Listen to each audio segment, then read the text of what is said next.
भाजपा प्रदेश अध्यक्ष बीडी शर्मा की बाइट, धारा 370 हटाने को लेकर कांग्रेस और जम्मू कश्मीर सरकार को घेरा। साथ ही कहा कि जम्मू कश्मीर की सरकार कांग्रेस के सपोर्ट से चल रही है। भाजपा प्रदेश अध्यक्ष बीडी शर्मा की बाइट, धारा 370 हटाने को लेकर कांग्रेस और जम्मू कश्मीर सरकार को घेरा। जम्मू कश्मीर की सरकार कांग्रेस के सपोर्ट से चल रही है। उन्होंने धारा 370 हटाने का प्रावधान असंवैधानिक तरीके से ला रहे हैं। दलित विरोधी उसकी धारा को खत्म करने का काम पीएम मोदी ने किया। गुर्जर समुदाय को जम्मू में आरक्षण देने का काम बीजेपी ने किया है। आज लाल चौक पर शान से तिरंगा फहराया जाता है। कांग्रेस को अमन चैन नहीं चाहिए। 370 हटने के बाद नौजवानों को नौकरी मिल रही है। तिरंगा जलाओ, देश का अपमान करो, ये कांग्रेस का चरित्र है। 370 हटाने का प्रस्ताव कांग्रेस के समर्थन में लाने का प्रयास गलत तरीके से किया जा रहा है। वहीं पाकिस्तान प्रेरित घटनाएं करने के प्रयास पर उमर अब्दुल्ला कुछ नहीं बोलते। कांग्रेस घाटी की शांति को भंग करना चाहती है। लोकतंत्र की बहाली कर पीएम ने शांतिपूर्वक चुनाव करवाए। कश्मीर के पहाड़ी गुर्जर समाज के खिलाफ जाने का काम वहां की सरकार कर रही है। भारत के अंदर मोदी सरकार बनने के बाद आतंकवाद, नक्सलवाद खत्म हुआ है।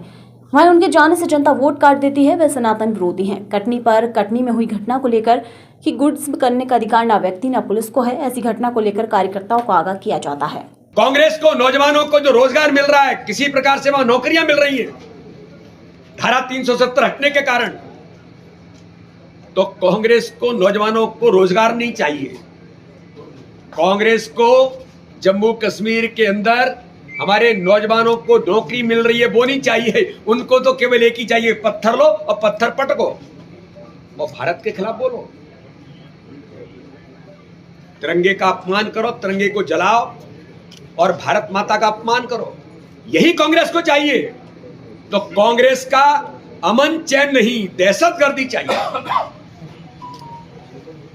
कश्मीर में युवाओं के हाथों में जिस प्रकार से आज जो वातावरण कश्मीर का बना है, उन युवाओं के साथ फिर कांग्रेस उसी पत्थरबाजी को ले जाने का प्रयास कर रही है। इसलिए आज भारतीय जनता पार्टी, पूरा देश जम्मू कश्मीर के अंदर धारा 370 और 35A को फिर लाने के नेशनल कॉन्फ्रेंस के प्रस्ताव जो कांग्रेस के समर्थन से आ रहा है, देश को तोड़ने का कुचक्र फिर से रचने का प्रयास हो रहा है।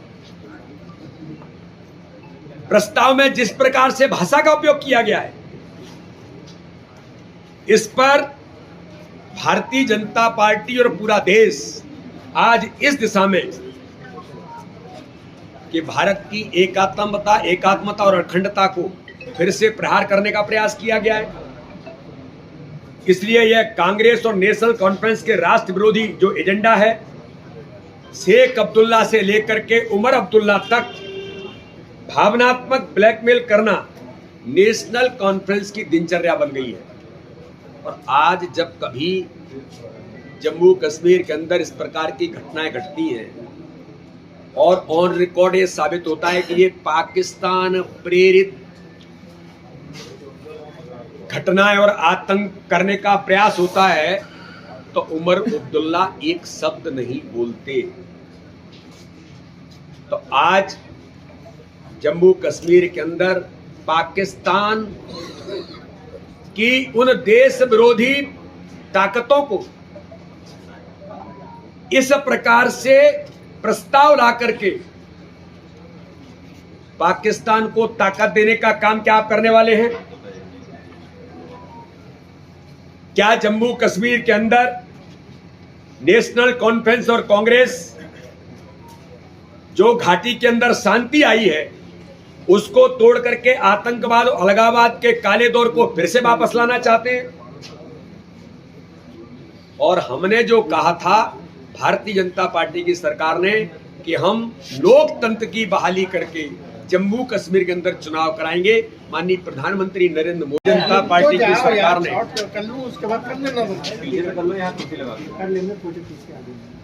माननीय प्रधानमंत्री नरेंद्र मोदी जी ने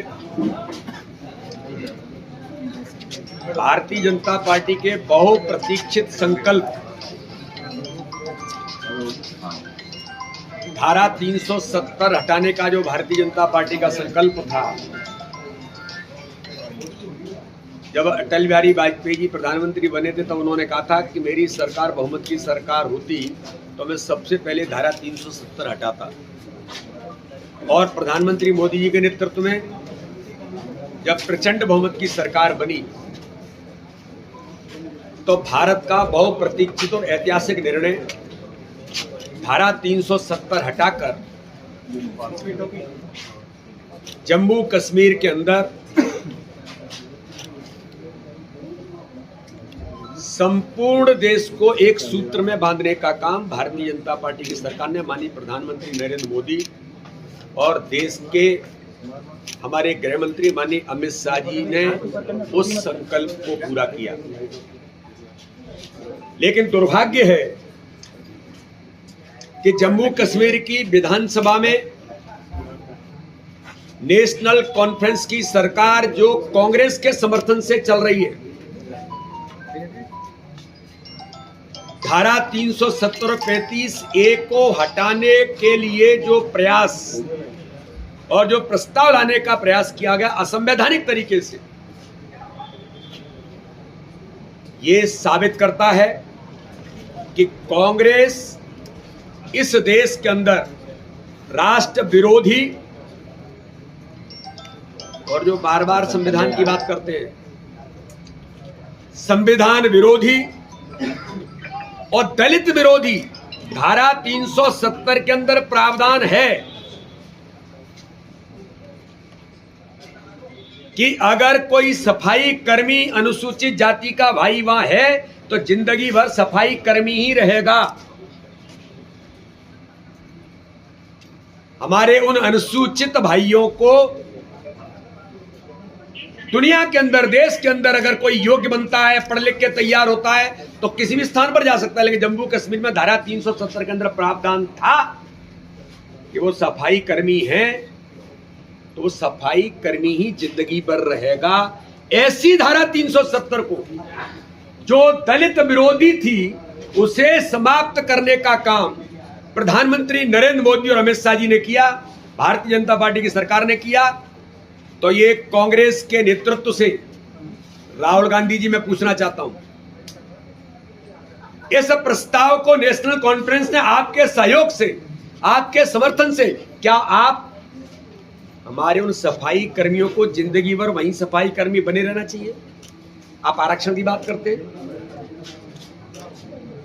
जम्मू कश्मीर के अंदर गुर्जर, हमारे अनुसूचित जाति के भाई और बहन, उनको आरक्षण देने का काम भारतीय जनता पार्टी की सरकार ने जब वहां पर किया तो इस प्रावधान में उस आरक्षण को समाप्त करने का काम भी क्या राहुल गांधी और कांग्रेस इसका समर्थन कर रही है?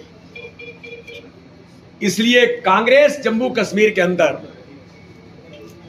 आप सबको मीडिया, पूरा देश ने देखा है कि जम्मू कश्मीर श्रीनगर के लाल चौक पर जहां तिरंगे का अपमान होता था, वहां अगर आज शान और शौकत के साथ तिरंगा भी फहरता है और श्रीनगर की घाटी में गांव-गांव में तिरंगा फहरता है और अमन चैन के साथ धारा 370 हटने के कारण जब चुनाव में भी जम्मू कश्मीर जाता है तो जहां 5% वोट मिलता था, आज जनता लोकतंत्र में विश्वास करके जम्मू कश्मीर के अंदर 50% से ज्यादा मतदान होता है।